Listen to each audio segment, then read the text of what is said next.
Hi, everybody. Thank you for joining me with Wealth Starts Today. For those of you who've been with me for a while, the title has changed, but the message has not. It's exactly the same. There's some things that have happened in the last week, so I'll share that with you in just a minute.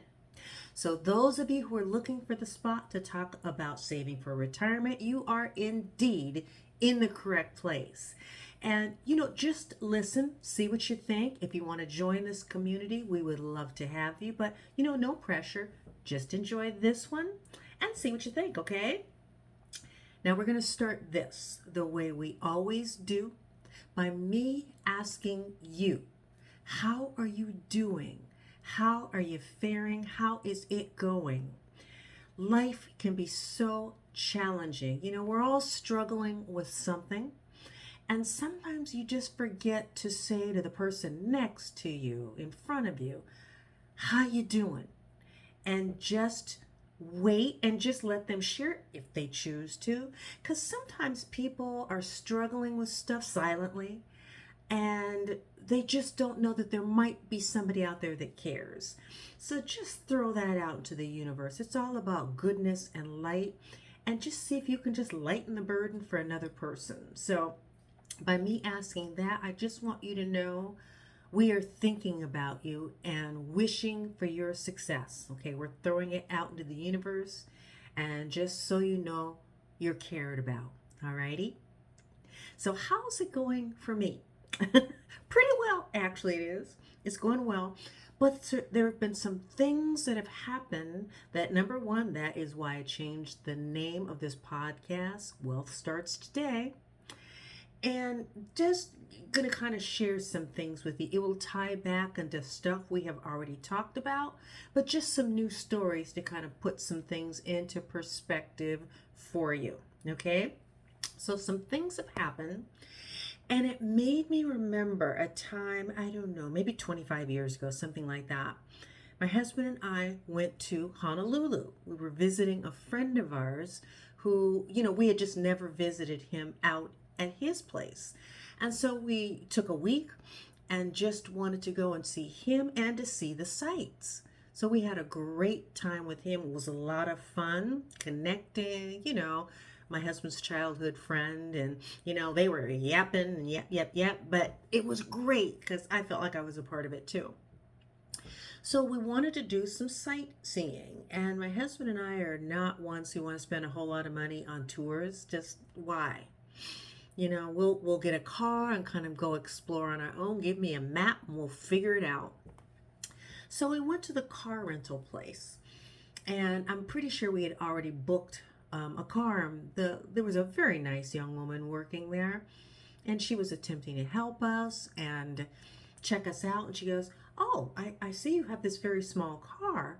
How about we look for something a little bit better for you, a little nicer?" And she was doing sedans, some luxury vehicles, some SUVs. And I'm like, "Thank you. That's very, very kind of you. But we're going to stick with this." And, we were looking to watch our expenses. We wanted to have fun, but what do I need with a big old car that you got to gas up, all of that? I just want something to get around the island. And when she realized she wasn't getting anywhere with us, she looks, "Oh, so we're vacationing on a budget, are we?" And I looked over at my husband, and he looked over at me, and we're like, that girl just assaulted us, didn't she? Because remember, folks, it is not what you spend, it is what you save that makes you successful. So for this young woman to attempt to tell me I'm a cheapskate because I'm watching my finances, we just kind of laughed, and my husband and I just kind of looked at each other. Okay, so it's like that. So whatever you do, just don't let anybody make you feel small because you are watching out for your bottom line. Just remember that. Just look out for you, because oftentimes nobody else will, right? So we had a great time, and that what she said was in my head and has been in my head for years. And the reason why, another thing that has happened in the last 3 weeks, my husband was out shopping. He's a golfer. and he was going to one of the golf stores, and he was leaving, and the parking lot was a four-way stop. He did his stop, he's getting ready to leave, and he must have been going left to get out. And at the last second, he realized that the person coming in not only wasn't going to stop at the stop sign, but had already blown through the stop sign and was looking someplace else. So he had no idea that my husband was there. So he smacks it. My husband saw the car coming at the last second. He was about to be hit broadside, the driver's side door, but he sped up enough to the car hit the back quarter panel. So the wheels kind of jacked up, and there's some dents. We're like, okay, well, that's what they call it, accidents, right? The guy was so apologetic and he felt horrible. And so they exchanged information, and then we told our insurance company about it. All right, so then we were looking for the place that we wanted to take the car to have them look it over. Well, before things really even got started, the insurance company offered $2,300. And they said, accept this and we can get it into your account today. And I'm talking to the body shop about it, and they said, well, they offered me this $2,300, and I don't know what to do with this, because is this saying this is all I'm going to take? Obviously, my car is going to cost more than that to fix. He laughed. He said, go ahead and cash it. It's okay. What will happen is he would be working directly with the insurance company, and they would work out the details. So it was no problem with me going ahead and accepting the money. So I did that night after having spoken to him. The money went into my account. It was fast. I was kind of surprised. So in the meantime, the car had been at the shop for almost a week, and I hadn't heard anything from the shop. But we did get communication from the insurance company. They sent me an email and a text message to say that they had totaled the car. And it's like, no, because they never give you enough to get a new car. That's just how it works. They just don't. All right, so it's totaled. Alrighty. So then we go and talk to the body shop, and they confirm what the insurance company said. What the gentleman told me was that the insurance company wanted to bring our car back up to factory standards. So we had to get all new parts from the dealership and do everything to certain specifications. And I don't know if you've ever bought parts before, but we never buy from a dealership because it's always 3 times higher to do so. You go get those aftermarket parts and you fix your car, but that wasn't allowed. So the $10,000 to $12,000 that the body shop had quoted is due to those specific specifications that they had to follow. And we're like, okay. And we didn't even know if the vehicle inside had been damaged. This was just to rebuild it, the look and feel like it had just come off the showroom floor. Alrighty then. So now we go back to the insurance company who tried to give us another lowball offer. It's like, okay, I can't buy anything for that. How did you come up with this dollar figure, the value of this car? Like what? They used really old comps. They used the cheapest models that they could, even though ours was one of the more expensive ones of this particular car. So we went back and forth and back, and then the supervisor got involved. Nobody was mad, nothing like that. It's just that she needed another voice. She meaning our claims adjuster. Okay, so we talked to her supervisor, and finally we said, okay, what would it be? You said our car is totaled, to have a salvage title and cash. And we went back and forth a couple of days, and we finally agreed on a price and that we get to keep the car. So that, to me, that was wonderful. And we made friends at the body shop, and they had already let us know that, they didn't do a thorough inspection, but here's what they know. It didn't look like any of the systems had been damaged at all. It was just body damage. Okay. And they said, whatever you do, because we're driving the car off the lot, is get this, oh goodness, I forget exactly what it's called. Well, anyway, the frame, because that back wheel, the left, because it's kind of cattywampus, from the hit. They said, don't drive it like this for very long. So we got it home, and my husband has since bought used parts. So we're going to get that fixed ourselves, and it's not going to cost $10,000, $12,000. It'll cost more like $2,000.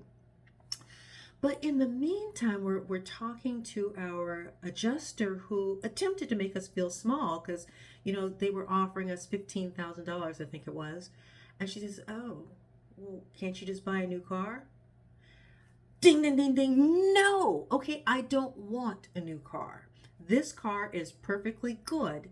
Now, might it look a little bit damaged? Okay, that's possible, but we will get it back up to good working order, which is what I need. I got a car I owe nothing on, no payments, no nothing, and it's electric, so I don't have to put gas in it, which was a huge selling point when we bought it, and even more so today in 2026.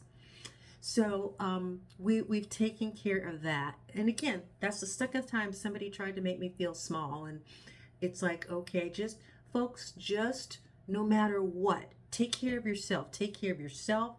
Take care of your future, your finances, and just do what you need to do. So that's going to work out nicely. And then the last thing that happened is that our mail carrier, he is one of the nicest guys. He's been delivering here 2-3 years, something like that. He has known our last 2 dogs. And each time he sees one of our dogs, he just loves them. He always has treats for them. And we'll talk about whatever, different things. And he was saying, it was kind of a rough year financially for him. He and his wife both have, and I hope I'm saying this name right, Audi. Is that what Audi? It's an Audi. They both have those expensive, not a Chevy or a Ford, just a foreign car, and they can cost more to fix. And both of them had problems at the same time. And he said, we had to shell out $10,000 to get these cars fixed. And then he said this that made me go, ugh. He goes, he's 59 and a half, and he cleaned out his 401k to do it. And it's like, oh no. I know people do it. I did it. I didn't clean it out. I did hit it up 20 years ago. But what I did was I figured out ways never to touch that money again. It's not a piggy bank.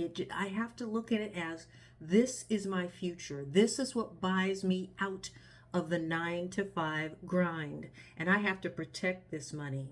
And to hear him say he cashed out his savings to be able to fix both his and his wife's car, it was just like, oh man, I'm just, of course I couldn't say anything, but I was heart sick for him. Because I've been there. I do these sessions because this is stuff I have experienced at some level, right? This isn't new. I've done it, and I'm trying to help people to avoid it. So first things first, those of you who've been with me for a while, you know what this is, right? Yes, you do.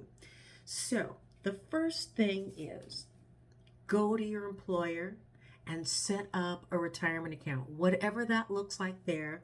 Make sure you do it. Make sure you're funding it consistently, because consistency and interest compounding and time, of course, is the key. That's how you're going to build wealth. And that's why I changed the name. Wealth starts today. Because no matter what wealth looks like for you, some people think that at $100,000 they'll be wealthy. Some people at 500,000, some people a million or more. Whatever that looks like for you, it doesn't matter. It's for you to determine, and it's for you to set up your success. But the first thing is you have to set up that account and put money in it consistently. That is the first thing. So that first line on the list is your net. You know, what you're getting in a month from your paychecks. So that'll be usually 2 paychecks, right? So that very top line is your net, and that's going to already include your retirement savings. The next thing is pay yourself first. You know, I didn't always have an emergency fund. I learned that I had to create one just for what my mail carrier was talking about. You never know when a car is going to break, when you're going to need to repair your driveway, fix your house, whatever it happens to be. Having money set aside to take care of those little expenses. So that's what it's about. And then, of course, making sure to note all of your expenses. Add it up and make sure you are on track. That's the biggest thing. Make sure that you're on track and you're taking care of yourself. And man, I feel for my mailman. And maybe one day he'll come across these shows. Who knows? But in any case, like I said, I was going to talk about those things during this particular session. And I'm going to wind this up because you're busy, I'm busy. We need to get back to some things. And so we're going to continue talking about the Millionaire Next Door. But those are just some stories that came up that I just wanted to share with you. So at the very beginning, for those of you who are not currently a member of this community, you see where it says subscribe.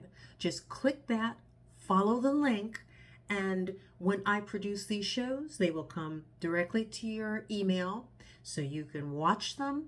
You can share them. Make sure to share them with somebody because you know somebody out there who is struggling, somebody who needs some help. So just share them, and of course, you can save the episodes. So whatever you choose to do, it's up to you, okay? And with that, I thank you so much for joining me for Wealth Starts Today, all right? And whatever you do, folks, please be good to yourselves, be good to others. Kindness goes a long, long way. We all need it. We've only got each other to rely on. So just take care of each other, okay? With that, you take it easy, and until next time, okay? Bye.